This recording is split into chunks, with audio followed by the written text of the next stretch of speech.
Hello, I'm Thomas Kraus. Welcome to Comic Booked, the show where we talk about comic books and action figures. Today my guest is Juan Beltran, and you collect Deadpool action figures. Thank you for having me, Thomas. Yes, I do collect Deadpool characters and action figures and comics and everything Deadpool related. Yeah. So for those who don't know, who is Deadpool? Deadpool is a Marvel comic book hero that was made out of the Weapon X program that made Wolverine. So his origin story kind of goes that they were trying to replicate Wolverine's healing factor, and Deadpool, his character's name is Wade Wilson. He volunteered for this experiment so that he can cure himself of cancer because he had terminal cancer. Yeah. And so he volunteered for the project, and it didn't go so well for him. The cancer fought back with the healing process there, and he ended up really scarred. But Yeah. he can regenerate and heal himself like Wolverine. Yeah. So that's more or less his origin. And then I've heard like that Deadpool in the beginning he was actually like a mercenary. Yeah, that's how they say the story goes. I mean, there's no real backstory, origin story that goes far back where he was just an ordinary mercenary. There's stories that flash back a little bit to his prior life before he became Deadpool, but nothing really solid of saying, oh, this is what he did before. But yeah, he was, for all intents and purposes, he was a mercenary for hire. And he's also known as the Merc with a Mouth. Yeah, he's quite witty and quick with the quips per se. Yeah. And he just since due to the healing factor, he doesn't really take his job seriously. No, he doesn't. I mean, obviously, if you can take a bullet a couple of times and still keep going, there's nothing to fear there. So he's got the perfect job, I guess. Yeah, I mean that makes me wonder, like, how come Wolverine takes his job so seriously, but Deadpool doesn't? Just a different mindset. I think a lot of it has to do with his mental stability. Yeah. Did they say he had brain cancer? No, he didn't have brain cancer, but there's certain stories where they say that he had another Marvel character named Madcap, I believe, that was inside his head at this time. Oh. So there's a lot of stories to why he's got that dual personality. He can talk past the fourth wall. Oh yeah. So there's different takes on why he does that, and how many different voices he has inside. Yeah, I've never heard of. What did you say the character? Madcap. I've never. Yeah, no, he's new. That's a new storyline that they're going with. So mostly every writer takes his own personal take on how the character goes, and so they all have different takes on how he talks. I mean, there's some writers that don't have him break the fourth wall or talk to the audience or make any kind of observations that he's in the comics, and then there's some that do play that angle up a lot. Yeah. So it makes for fun reading. Yeah, and I believe he's really the only Marvel character that breaks the fourth wall. Yes, he is. At the moment, he's the only one. He does in the movies and the video games. Yeah, he does, exactly, everywhere. So now let's move on to your collection. So what was when did you start your collection? Well, my comic book collection, I started when I was 16. So I'm going at 26 years of collecting comics. Oh. Deadpool was like in 1992, in the early 90s. For some reason, I was in Toys R Us, and I saw a Toy Biz Deadpool figure. And at that time, Toy Biz used to make a lot of the Marvel characters into toys. And I saw him like, oh, look at this. This is a comic book character that I collect. I go, let me purchase one.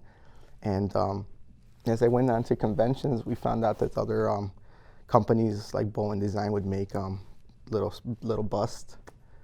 So I started purchasing that, and then Deadpool started blowing up as a main character for Marvel. So a lot of companies started making toys for them and statues. So right now, Sideshow Collectibles is a big place that they make a lot of the statues. And Hasbro right now with Marvel they have the line for the Marvel Legend figures. Yeah. Do you know when like Deadpool really started to blow up?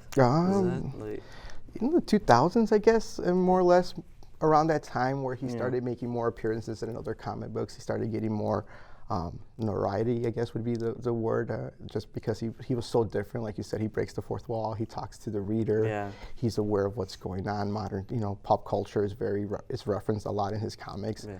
So it makes it very relatable to the person who's reading it.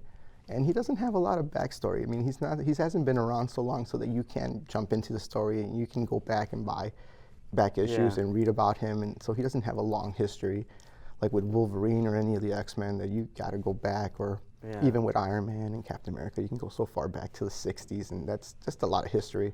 So I think that's what makes it fun for Deadpool readers, that you don't have that much history in it, and it's fun. Yeah. So did you mentioned did you collect comic books, Deadpool comic books? Yeah, I have Deadpool comic books. I have over 544 Deadpool-related comic books, and that's not including like his special appearances in other comic books. Oh. So that's just mainly his story, where he's the main character or the lead in all his stories. So about 544 comics. Do you know how many there are? There's about maybe 500. I got 544. I mean, I'm current with my Deadpool collection. Oh, really? Yes. So I have every single one. Oh my gosh! Wow. Yeah. So, it's a collection that keeps growing. It doesn't stop. Do you remember what the first Deadpool action figure you got was? Yeah, it's the Toy Biz one. He's about 6 inches tall. He's got a little dagger that springs out from his hand, and he's got 2 little swords on his back. Oh. Yeah, so it was. I think I paid $6 for it. So is it like a bobblehead or not? No, really? no, it's an actual action figure, just like the one you have there. It's a bit smaller, and articulate. He moves his hands and stuff like that, and bend his knees and stuff like that. So that's like the first one that I've gotten. And after that, they've just gotten more intricate. Yeah. I just recently bought one from Japan that you can do crazy poses on him. Like, there's so many joints on him that it's incredible how you can pose this figure. Can you even like move like the fingers? Yeah, and the stuff? fingers, the hands. I mean, you can put them in all the crazy poses that you see in the comic books. So you can just pose them like that, and it'll stay. It's very cool. Did he come with swords or? Yeah, he comes with swords, different hands, different eye expressions. I mean, the way they make toys is incredible nowadays. Oh, yeah. I mean, you can pop out the little eyes, and they have you can change his eyes, so you can make one big one small one, like he's squinting or he's blinking. Since it's from Japan, obviously they have it's very Japanese anime inspired. So he's got like these little heart eyes that pop, like it looks like his eyes are popped out, and his little hearts are on there. So like I said, like a lot of companies are moving into this. Right now, another Japanese company is coming out with another Deadpool figure too. It's really nice. It's very articulate, very detailed too. Yeah. So it's Deadpool's making the rounds in the toy biz, in the toy world. I have a. It's kind of a race stands one. You can take out the, you can take out the hands and stuff and switch them with gloves and stuff. It is really cool what they're doing with action figures nowadays.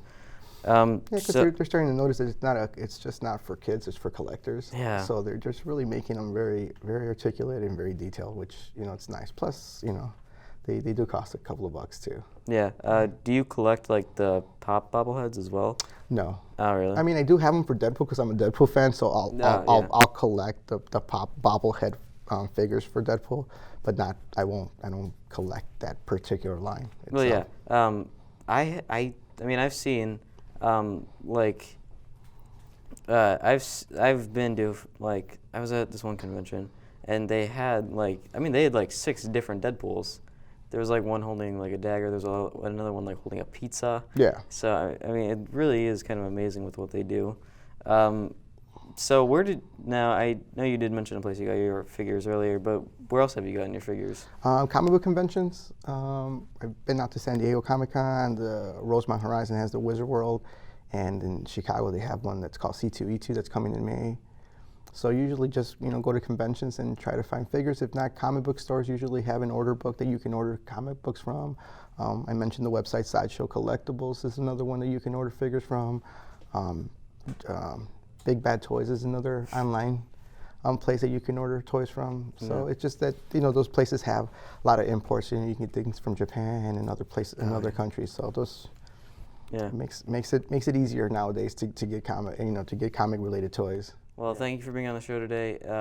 My name is Thomas Kraus. This has been Comic Booked, and thank you for watching.